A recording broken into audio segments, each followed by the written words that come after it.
श्री स्वामी समर्थ. क्वचित येणारा संकष्टी चतुर्थीच्या दिवसाचा योग म्हणजे अंगारक योग. जेव्हा संकष्टी चतुर्थी ही मंगळवारी येत असते त्यावेळेला ती अंगारकी संकष्टी चतुर्थी असते. पौष महिन्यामध्ये जर अंगारकी संकष्टी चतुर्थी आली तर हा योग अत्यंत खास मानला जातो. यंदा नवीन वर्षामध्येच पहिलीच संकष्टी चतुर्थी ही अंगारकी संकष्टी चतुर्थी आलेली आहे. उद्या मंगळवारी 6 जानेवारीला अंगारकी संकष्टी चतुर्थी आहे. या दिवशी आपण जर व्रत केले, उपवास केले तर गणपती बाप्पांच्या आशीर्वादाने आपल्या मनोकामना पूर्ण होत असतात. कारण स्वतः गणपती बाप्पांनी मंगळ ग्रहाला आशीर्वाद दिला होता की ज्या दिवशी माझी संकष्टी चतुर्थी मंगळवारी येईल आणि जो कोणी मंगळवारी येणारी अंगारक संकष्टी चतुर्थीचा उपवास व्रत करेल त्याचे मी कल्याण करेन. अशा या अंगारकी संकष्टी चतुर्थीला जर आपल्याला उपवास करणे जमले नाही तर आपण सकाळीच एका झाडाचं पान घरामध्ये आणायचं आहे.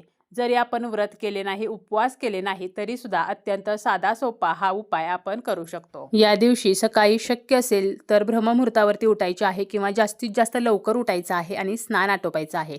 स्नान करताना आपण आंघोळीच्या पाण्यामध्ये चिमूटभर हळद किंवा आपल्या घरामध्ये असेल तर 4 थेंब गंगाजल नक्की टाकायचे आहे. यामुळे वातावरण सर्व जे आहे तर ते सकारात्मक होत असते, आपले शरीर सकारात्मक होत असते, मन सकारात्मक होत असते. यानंतर स्वच्छ वस्त्र परिधान करायचं आहे. चुकूनही काळ्या रंगाचे वस्त्र परिधान करायचे नाही. शक्य असेल तर लाल रंगाचे वस्त्र परिधान करायचे आहे, कारण गणपती बाप्पांना लाल रंग हा अतिशय प्रिय आहे. यानंतर आपल्याला जर सकाळीच हे पान आणणे शक्य असेल तर आपली देवपूजा करण्या अगोदर आपल्याला हे पान आणायचं आहे किंवा दिवसभरामध्ये आपण कधीही जरी हे पान आणलं तरी सुद्धा चालेल.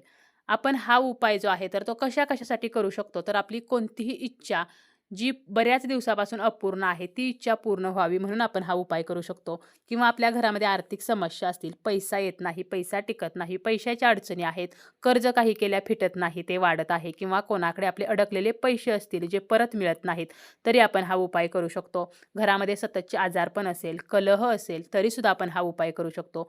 आपण आपल्या घरातील कोणत्याही सदस्यासाठी सुद्धा उपाय करू शकतो किंवा आपल्या पतीसाठी, आपल्या मुलांसाठी उपाय करू शकतो. मुलांची शैक्षणिक प्रगती होत नसेल, त्यांना अभ्यासामध्ये हवे तसे यश मिळत नाही किंवा मुलांची स्मरणशक्ती सुधारावी म्हणून आपण हा उपाय करू शकतो.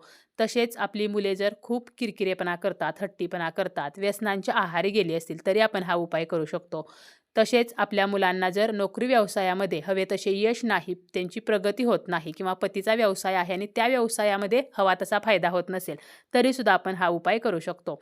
कोणतीही आणि कितीही कठीण इच्छा असेल तरी सुद्धा आपल्याला हा उपाय करता येतो आणि हा उपाय मुले स्वतःसुद्धा करू शकतात, मुली करू शकतात, स्त्री, पुरुष कोणत्याही वयोगटातील व्यक्ती, अगदी वृद्ध व्यक्तीसुद्धा हा उपाय करू शकते. आता या उपायासाठी आपल्याला जास्वंदीचं पान जे आहे तर ते आणायचं आहे आणि हा उपाय करायचा आहे. सकाळीच जर आपण हे पान आणणार असू तर हे पान घरी घेऊन यायचं. यानंतर आपल्याला देवघरातील देवांची पूजा करायची आहे, गणपती बाप्पांची विधिवत पूजा करायची आहे, तुपाचं निरंजन लावायचं आहे. बाप्पांची पूजा आपण देवघरामध्ये करू शकतो किंवा सेपरेट करू शकतो आणि तुपाचं निरंजन जरी लावणे शक्य नसेल तरी तेलाचा दिवा लावायचा आहे. गणपती बाप्पांच्या मूर्तीला विधिवत अभिषेक करायचा आहे. बाप्पांना आवर्जून दुर्वा अर्पण करायचे आहेत. त्याचप्रमाणे आपल्याला बाप्पांना जास्वंदीचं फूल अर्पण करायचं आहे, नैवेद्य दाखवायचा आहे, आरती करायची आहे. तर अशी बाप्पांची विधिवत पूजा करून सर्वप्रथम घ्यायची आहे. यानंतर आपल्याला बाप्पांसमोर आसन घेऊन बसायचं आहे. आपल्याला सुद्धा हळदी कुंकू लावायचं आहे आणि बाप्पांसमोर एक लाल रंगाचं कॉटनचं आणि नवीन कापड आपल्याला ठेवायचं आहे. ज्या कापडामध्ये आपण जास्वंदीचं पान बांधू शकू तर एवढं हे कापड असावं. हे कापड ठेवल्यानंतर जास्वंदीचं पान घ्यायचं आहे, ते स्वच्छ धुवून घ्यायचं आहे. आपल्याकडे गंगाजल असेल तर पाण्यामध्ये थोडेसे गंगाजल टाकायचे आणि त्या पाण्याने हे पान आपल्याला धुवून घ्यायचं आहे. त्याचप्रमाणे आपल्याला 21 दुर्वासुद्धा या उपायासाठी लागणार आहेत. ज्या दुर्वा आपण बाप्पांना अर्पण केलेल्या आहेत त्या वेगळ्या दुर्वा आणि वेगळ्या आपल्याला उपायासाठी 21 दुर्वा घ्यायच्या आहेत. आता हे जे पान आहे तर ते स्वच्छ धुवून घेतल्यानंतर एका ताटामध्ये ठेवायचं. बाप्पांकडे पानाचा देठ येईल असं ठेवायचं आणि या पानासोबत आपल्याला जास्वंदीची एक काडी आणायची आहे किंवा आपण दुर्वाची एक काडी जी आहे तर ती घेऊ शकतो आणि कुंकू जे आहे तर ते ओले करून घ्यायचं आहे किंवा आपण हळद ओली करून घेतली तरीसुद्धा चालेल. आणि ह्या काडीच्या साह्याने आपल्याला काय करायचं आहे, त्या पानावरती आपली इच्छा थोडक्यात लिहायची आहे. 1 ते 2 शब्दामध्ये आपल्याला ही इच्छा लिहायची आहे. जसं की घरामध्ये पैसा येत नसेल तर आपण पैसा किंवा धन असं लिहू शकतो किंवा आर्थिक स्थैर्य असं लिहू शकतो. नोकरीसाठी जर आपल्याला हा उपाय करायचा असेल तर नोकरी लिहायचा आहे. किंवा मुलांच्या प्रगतीसाठी करायचं असेल तर शैक्षणिक प्रगती लिहू शकतो किंवा नोकरीत यश लिहू शकतो किंवा व्यवसायात प्रगती लिहू शकतो, व्यवसाय वाढ लिहू शकतो. असं 1 ते 2 शब्दामध्ये आपल्याला ही इच्छा जी आहे तर ती लिहायची आहे. संपत्ती लिहू शकतो, समाधान लिहू शकतो आणि ही इच्छा लिहून झाल्यानंतर आपल्याला काय करायचं आहे, तर आपण ज्या 21 दुर्वा घेतलेल्या आहेत, तर त्यासुद्धा आपल्याला घ्यायच्या आहेत आणि हे जे इच्छा लिहिलेलं पान आहे, तर ते त्या लाल कापडावरती आपल्याला ठेवायचं आहे. आणि हे पान जेव्हा आपण लाल कापडावरती ठेवणार आहोत, त्यावेळेला देठ बाप्पांकडे येईल अशा पद्धतीने ठेवायचे आहे. नंतर 21 दुर्वा घ्यायच्या आहेत. बाप्पांचा आपल्याला जो मंत्र येतो, श्री गणेशाय नमः किंवा ओम गण गणपते नमः किंवा अजून कोणताही मंत्र, तर तो मंत्र म्हणत आपल्याला एक दुर्वा या जास्वंदीच्या पानावरती ठेवायची आहे. आणि दुर्वासुद्धा ठेवताना दुर्वाची जी काडी आहे तर ती बाप्पांकडे येईल अशा पद्धतीने आपल्याला ही दुर्वा ठेवायची आहे. तर 21 वेळेला बाप्पांचा मंत्र म्हणत ह्या 21 दुर्वा त्या पानावरती आपल्याला ठेवायच्या आहेत. यानंतर आपल्याला त्या कपड्यामध्ये हे जे पान आहे आणि दुर्वा तर त्या बांधायच्या आहेत आणि ही जी पोटली आहे तर ती आपल्या हातामध्ये घ्यायची आहे आणि आपली जी इच्छा आहे तर ती बाप्पांना सांगायची आहे की अमुक अशा इच्छेसाठी मी हा उपाय करत आहे. माझी ही इच्छा तुमच्या कृपेने लवकरात लवकर पूर्ण होऊ द्या. फक्त इच्छा जी आहे तर ती कोणाचंही नुकसान करणारी नसावी, इतरांचं वाईट करणारी इच्छा नसावी, कारण अशी इच्छा बाप्पा कधीही पूर्ण करणार नाहीत. आपली जी काही इच्छा आहे तर ती साधी सरळ इच्छा असावी, ज्या इच्छेचा कोणालाही त्रास होणार नाही. आणि यानंतर ही जी पोटली आहे तर ती गणपती बाप्पांच्या चरणाजवळ आपल्याला ठेवायची आहे.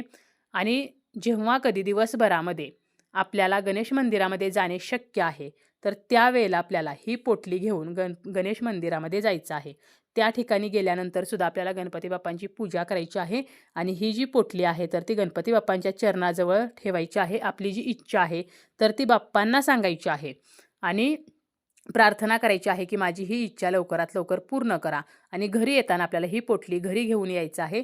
घरी आल्यानंतर सुद्धा आपल्या देवघरामध्ये ही पोटली ठेवायची आहे किंवा आपण ही जी पोटली आहे तर ती आपल्या तिजोरीमध्ये सुद्धा ठेवू शकतो. आता ही पोटली आपण तिजोरीमध्ये ठेवल्यानंतर पुढची जी संकष्टी चतुर्थी येते तर त्यावेळेला आपल्याला ही पोटली काढायची आहे. यातील पान आणि दुर्वा विसर्जित करायच्या आहेत आणि पुन्हा आपल्याला हाच उपाय नवीन जास्वंदीचं पान घेऊन आणि नवीन दुर्वा घेऊन करायचा आहे.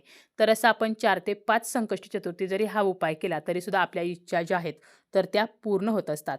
एखाद्या चतुर्थीला आपल्याला हा उपाय करणे शक्य झाले नाही तर तेवढी चतुर्थी आपल्याला स्किप करायची आहे आणि पुढे आपण हा उपाय जो आहे तर तो कंटिन्यू करू शकतो.